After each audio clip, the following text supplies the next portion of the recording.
ዳዊትና ካሌብ እየተጫጫሁ እያለ ሉሊት ልብሷን ልትቀይር ወደ ክላሷ ገብታ ስለነበረ ድንገት ልብሷን ቀይራ ስትወጣ ካሌብና ዳዊት እያወሩ ነው። እናም በጣም ደስ ይላል። ምን እያወራችሁ ነው? እንደዚህ ስታወሩ አይቻችሁ አላውቅም ነበር ስትላቸው፣ አይ ምንም ስለ አንዳንድ ነገሮች እያወራን ነበር እና የተፈጠረ ነገር የለም ሲላል፣ አይ እንደዚህ ሰላም ፈጥራችሁ ስታወሩ አይቻችሁ ስላልነበር ነው። እናም በጣም ደስ አለኝ እንደዚህ ስታወሩ ትላቸውና ዳዊትም አስብበት ብሎ ካሌብን ወደ ክላሱ ይገባል።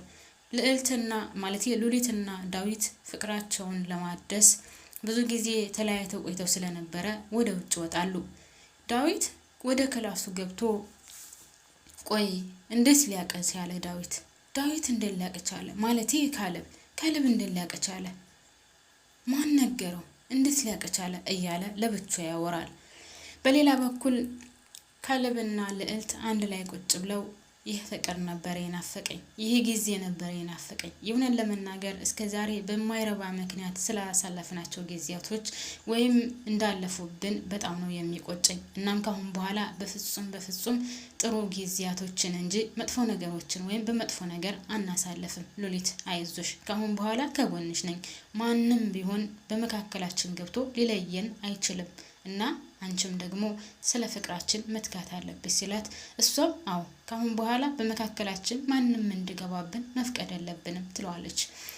ዳዊት ለብቻው ቁጭ ብሎ እየተጸጸተ ነው። እንዴት ሊያውቅ ቻለ? ካሌብ ማን ነገረው? እግሯን እስከ መጎዳት ድረስ እኔ እንዳገትኳት እንዴት ሊያውቅ ቻለ ብሎ ለብቻው እየተብሰለሰለ ነበር።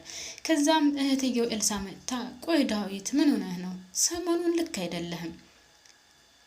ሲቀጥል ደግሞ ለብቻ ቁጭ ትላለህ። ከዛም ባለፈ ትብሰለሰላለህ። ለብቻ ነው የምታወራው። ምን ተፈጥሮ ነው? ስለተፈጠረው ነገር ለምን አትነግረኝም ስትለው፣ ምንም የተፈጠረ ነገር የለም፣ ምንም አልተፈጠረም።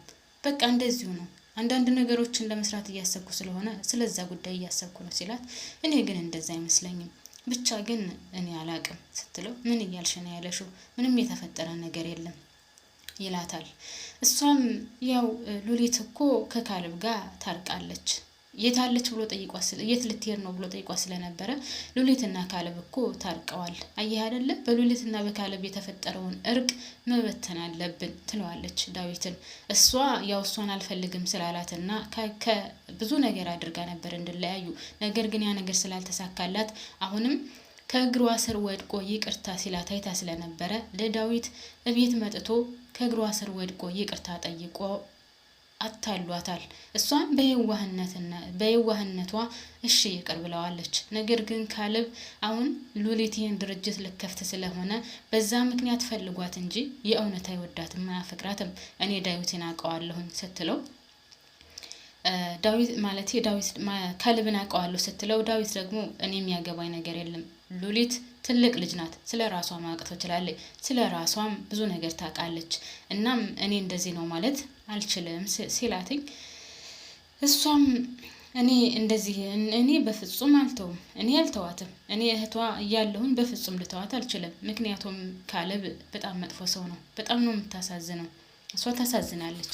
የካሌብን ማንነት አታውቀውም። እኔ ካሌብን ድሮ ጀምሬ አውቀዋለሁ ብላ ለዳዊት ስትነግረው፣ ሉሊት ትልቅ ልጅ ናት፣ እኛ አያገባንም፣ ማድረግ ያለብን እንዳትጎዳ መከታተል እንጂ ከዛ ውጭ ስለ ፍቅሯ እሷ ታውቃለች ሲላት፣ እንዴት ነው እንደዛ የምትለው? ቆይ ሉሊት ተጎድታ ማየት ትፈልጋለህ? ሉሊት መጥፎ ነገር ደርሶባት ማየት ትፈልጋለህ? ስለዚህ እንደዛ መሆን የለበትም። እንደዛ መሆን እስከሌለበት ድረስ ደግሞ ካጠገቧ ልንሆንና ካሌብ ካጠገቧ ብን ብሎ እንዲጠፋ ማድረግ አለብን ስትለው፣ እሱ ደግሞ እኔ አያገባኝም፣ እኔ አይመለከተኝም፣ እሷ ታውቃለች፣ ትልቅ ልጅ ናት፣ ስለዚህ እኔ ምንም አይመለከተኝም ብሎ ይደመደምባታል ማለት ነው። እሷ ግን ምንም እንደማትተውና ካሌብን ከሷ እንደምታለያየው ትነግረዋለች ማለት ነው። በሌላ በኩል ካሌብና ሉሊት በጣም ደስ በሚል ሁኔታ ፍቅራቸውን እየቀጩ ነው። መንገድ ላይ ሲመጡ ስላሳለፉት ጊዜያቶች፣ ስለነበራቸው ጊዜ ደስ የሚል ጊዜያቶች እያወሩ መንገድ ላይ ሲደርሱ ተቃቅፈው ሰላም ተባብለው ይለያያሉ። ሰላም ተባብለው ከተለያዩ በኋላ በጣም በሚያሳዝን ሁኔታ ወይዘሮ አልማዝ ሉሊትን መንገድ ላይ ታገኛታለች። ሉሊትን መንገድ ላይ ስታገኛት ወይዘሮ አልማዝ ሉሊትን እጇን ያዝ አድርጋ ትጮህባታለች። አንቺ የማትረብ ይዘልዛላ ከማጋ እየተንዘላዘልሽ ነበር ከማጋ ነው የነበርሽው ብላ ስትላት አይመለከትሽም፣ ምን አገባሽ፣ የፈለግኩትን ማድረግ መብቴ ነው ስትላት እንዴት እንደዛ ትይኛለሽ? አንቺ የማትረቢ ወራዳ፣ እኔ ብር እፈልጋለሁ፣ አሁን ብር እንድትሰጪኝ እፈልጋለሁኝ፣ 100,000 ብር አምጪ ስትላት ኧረ እባክሽ ተይ እንጂ 100,000 ብር እኔ 0.5 ሳንቲምም አልሰጠሽም ስትላት እንዴት ነው የማሰጪኝ? ለምንድን ነው የማሰጪኝ? ታመጫታለሽ፣ እገልሻለሁ ስትላት የምትፈልጊውን ነገር ማድረግ ትችላለሽ፣ እኔ ግን ምንም ነገር አልሰጠሽም ትላታለች። እንደዛ ስትላትኝ እንደዛ ብላት እጇን ይዛ ስለነበረ እጇን ምንጭቅ አድርጋት ትመጣለች።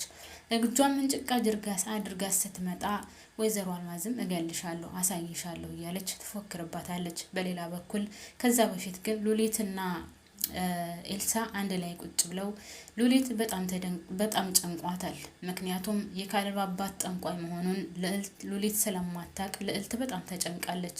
ልዕልት በጣም ተጨንቃ ሶፋ ላይ ቁጭ ብላ ነበር። እናም ኤልሳ መጥታ ሰላም ምናምን ካለቻት በኋላ እኔ ምልሽ ስለ ሉሊት የምታውቂው ነገር አለ? የት ሄዳ ነው ምናምን፣ ለምን ካሌብና ሉሊት ታረቁ ምናምን ብላ ስትነግራት ነው ልዕልት ኤልሳን ሉሊት የት ሄዳ ነው ብላ ስትጠይቃት እንዴ አታውቂም እንዴ? አንቺ እኮ ነሽ ሙጭጭ ብለሽ እህት የምትይው የእህትነቱን ወጉን ያሽው እንጂ እሷ እኮ ስላንቺ ምንም ነገር አታስብም። ትናንትና ዳዊት መጥቶ እግሯ ስር ተንበርክኮ ይቅርታ ስላላት እሷ ደግሞ በየዋህ ልቧ እሺ ብላው ታርቀው ዛሬ አብረው ወጥተዋል። ብታይ አለም ቃጤ ሆናለች በእነሱ ቤት። በጣም እንደገና እንዳዲስ ፍቅራቸው ታድሷል። ነገር ግን በጣም ትልቅ ችግር አለ። ካሌብ ለሷ ሊሆናት አይችልም። ካሌብ መጥፎ ነው። ስለ ካሌብ ብቻ በጣም መጥፎ ነገር ለልዕልት ትነግራታለች።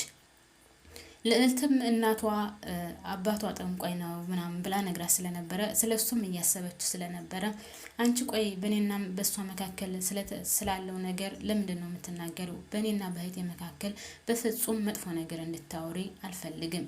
እናም ካሌብና እሷ መታረቃቸውን ደግሞ በስነ ስርዓት ቁጭ ብለን ስላላወራን እንጂ ትነግሬ ነበር ስትላት፣ ኤልሳ ደግሞ አይ አንቺ ሞኝ ነሽ፣ ጅል ነሽ፣ ጅልነትሽ እንጂ አንቺ እህቴ ስለምትይ እንጂ እሷ አትፈልግሽም፣ እሷ እንደዚህ አታደርግሽም እያለ መጥፎን ከተናገረች በኋላ በነገራችን ላይ ትልቅ የማውቀው ሚስጥር አለ ስትላት፣ ያው እሷ ታውቃለች፣ ነገር ግን የማታውቅ መስሏት ምንድነው ንገሪኝ ስትላት፣ ይሄ ነገር ግን በእኔና ባንቺ መካከል ብቻ መቀመጥ አለበት ትላለች።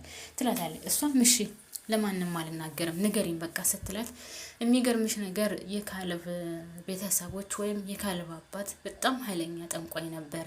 እናም እሱንም ሰው ነው የገደለው ይባላል ስትላት፣ ምን የካሌብ አባት ጠንቋይ ነበረ?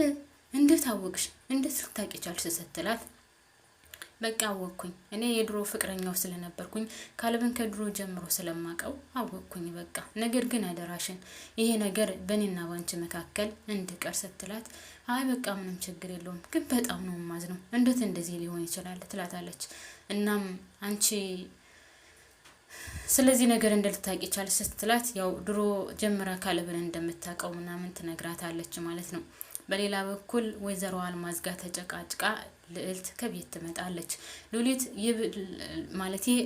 ሉሊት ከወይዘሮ አልማዝ ጋር ተጨቃጭቃ ወደ ቤት ትመጣለች። ወደ ቤት ስትመጣ አሁንም ልዕልት ሶፋ ላይ ቁጭ ብላ ታገኛታለች።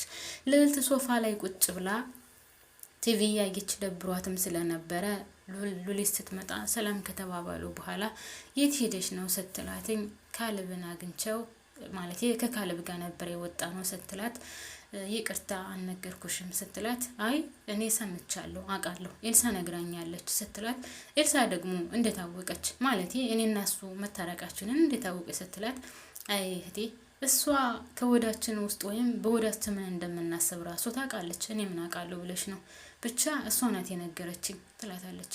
እናም ግን ስለ ካሌብ የምታውቂው ነገር አለ ስለ ቤተሰቦቹ ምናምን ብላ ስጠይቃት፣ አልገባኝም ብላ ወሬውን ቀየስ አድርጋ እናትሽ እንዴት ናት ደህና ናት ካለቻት በኋላ፣ እናቴው አው ደህና ናት፣ ስለሰጠሻት ገንዘብ ደግሞ አመስግናሻለች ስትላት፣ አይ አመስግናሻለች፣ አሁን እኮ መንገድ ላይ አግኝቻት ነበረ እናም ዛተችብኝ 100,000 ብር ካልሰጠሽኝ እገልሻለሁ፣ እደፋሻለሁ እያለችኝ ነው ስትላት፣ ወይ ጉድ እናቴ ደግሞ እንደው ምን ላድርጋት? ቆይኔ እሺ ምንድነው ማድረግ ያለብኝ? እኔ እኮ ግራ ገባኝ ሉሊትዬ፣ እሺ ምን ላድርግ ስትላት፣ አይ ልዕልቴ አንቺ ምን ታደርጊያለሽ? እሷ ባልተቀየረች ቁጥር አንቺ ምንም የምታደርጊው ነገር የለም። በቃ ይዞሽ አታስቢ ትላታለች ማለት ነው። ውድና የተከበራችሁ ቤተሰቦች ያው ረዘም ያለ ስለሆነ ድራማው ቀጣዩን ይዤ እመጣለሁ። ላይክ እና ሰብስክራይብ እያደረጋችሁ ቤተሰብ ሁኑ፣ ተቀላቀሉ። አመሰግናለሁ።